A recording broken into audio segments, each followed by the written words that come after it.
สบายดีเนาะพี่น้องเฮาอยู่กับเจ้าสร้างทรายเนาะหลายมือแล้วบ่ได้เฮ็ดรถไถก็มื้อนี้ก็สิเข้ามาเฮ็ดแต่ว่าก็ฟ้าฝนก็คือว่าตกเนาะมื้อนี้ฝนตกมื้อนี้วานนี้บ่ตกแต่ว่าตกเป็นช่วงวันนี้วานนี้เป็นมื้อวันจันทร์เนาะวันจันทร์ตกเป็นช่วงก็เลยบ่ได้มาเฮ็ดมื้อนี้ก็ว่าสิมาเฮ็ดก็ฝนก็คือว่ายังรินๆอยู่ก็สิมาเฮ็ดในส่วนของเบรกเขาคือเก่าเนาะเบรกรถไถดัดแปลงเนาะสิประกอบเข้าในรถหั่นล่ะมื้อนี้เดี๋ยวเราไปติดตามเบิ่งนำกันเนาะในส่วนของเบรกเขาเนาะมื้อนี้ก็ว่าสิมาประกอบเบรกเขาเนาะเบรกที่เราได้ใส่ยางไว้แล้วเนาะใส่ยางเพื่อเป็นตัวเบรกและยางเบรกเขาตัดยางใส่ก็เลยว่าได้มาประกอบเขาฝนก็ตกเนาะนี่ตกก็ว่าบ่แห้งเนาะตกแบบยิบๆซื่อแต่ประกอบเบรกเขาน่าสิประกอบได้อยู่เพราะว่าเราบ่ได้ใส่ไฟเนาะ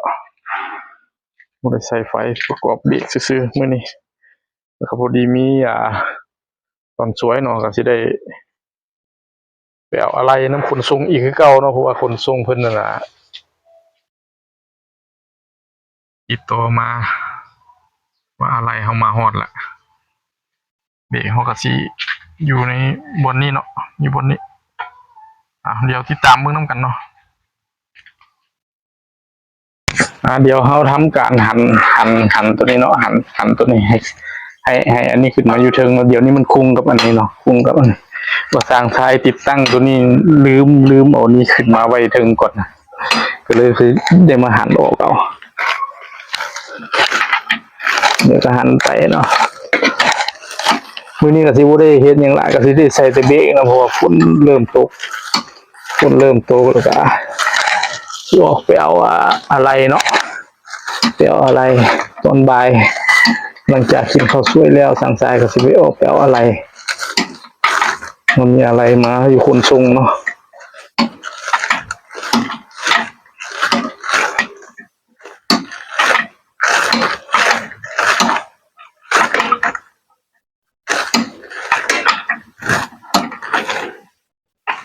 แน่นเติบเนาะเพราะว่า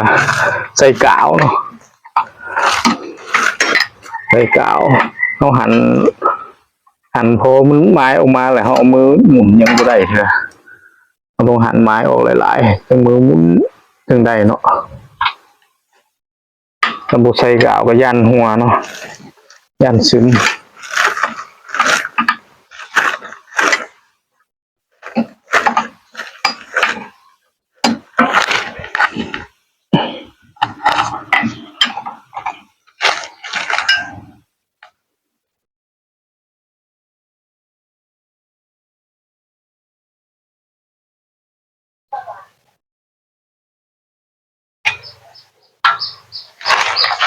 ออก2 น็อตละข้างๆนี้บนนี้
โอ้ยังแน่นเนาะเพราะว่าน็อตมันยาวที่จริงบนหนาที่ใช้น็อตยาวกว่านี้เนาะ นายใส่น็อตสั้นกว่านี้ก็ได้เนาะว่าทางโรงงานเพิ่นประกอบมาเพิ่นเป็นน็อตของเพิ่นเนาะน็อตยาว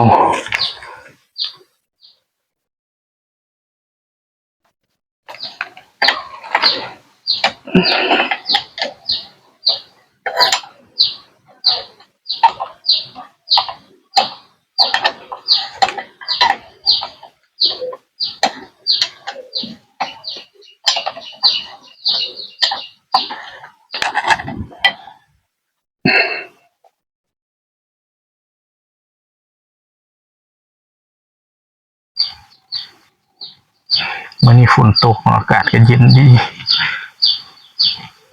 ใครได้ตกบ่แห้งเนาะมันตกแห้งนี่มันเฮ็ดเวียกบ่ได้แหละนี่ก็ออกมาแล้วเนาะออกมาเอาขึ้นมาไว้ถึงจังซี่นะ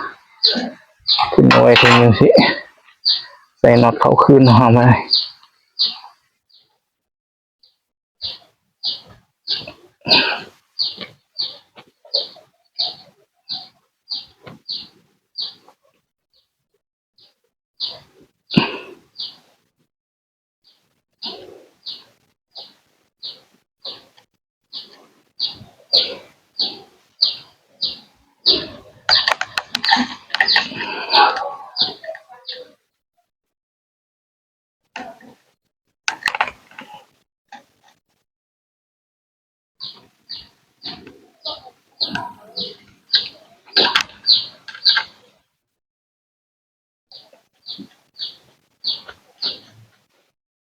ตัวนี้มันมันอยู่ทางเทิงจังซี่เนาะตัวนี้อยู่ทางเทิงเป็นตัวขึ้นลงสายพาน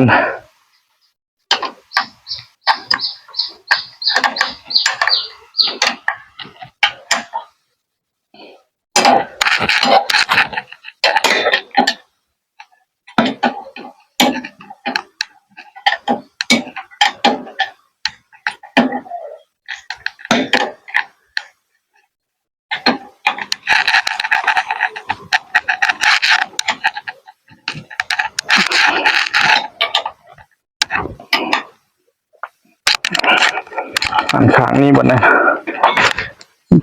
มาหันข้างนี้ต่อบ่น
โอ้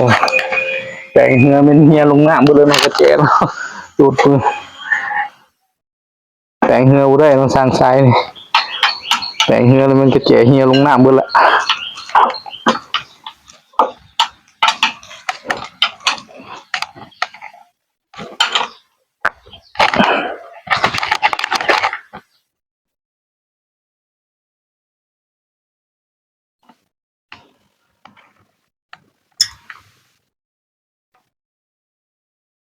โอ้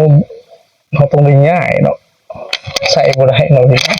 อันนี้บ่ถึงเนาะเขาต้องได้ง่ายขึ้นมาอยู่บนเทิงพี่ตัวนี้ง่ายตัวนี้ขึ้นมาอยู่ถึงที่หันออกอีกบาทนึงหันออกอีกบาทนึงเดี๋ยวติดตามเบิ่งนำกันก่อนเนาะว่าเวลาสั่งสายหันแล้วมันจะอยู่ลักษณะใดง่ายมาอยู่ถึงแล้วง่ายมาอยู่ถึงงอเท่าแล้วอยู่ถึงเนาะถึงพอดีมันอยู่ตำแหน่งนี้เนาะอยู่ตำแหน่งประมาณนี้เดี๋ยวหันแน่นก่อนหันแน่นไว้ก่อนหันแล้วเนาะเดี๋ยวมาใส่น็อตตัวนี้ครึ่งน้ำกันตัวเบรก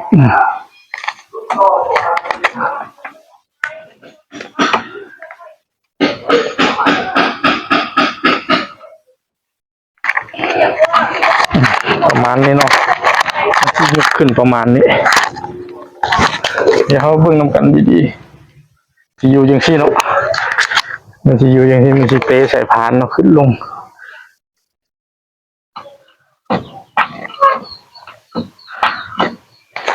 มันที่อยู่อย่างที่แต่ว่านี้ทางซ้ายต้องได้ต่อเติมอีกเนาะเพราะว่ามันอยากสูงพดนอนนี่เนาะสูงพดใส่พานลงก็คือว่ายังสูงอยู่เดี๋ยวเขาจะได้ดัดแปลงใหม่อีกอยู่ตอนนี้เขาใส่ไปคร่าวๆกันอย่างไรก็ฝากพี่น้องเขากดไลค์กดแชร์กดติดตามให้ทางซ้าย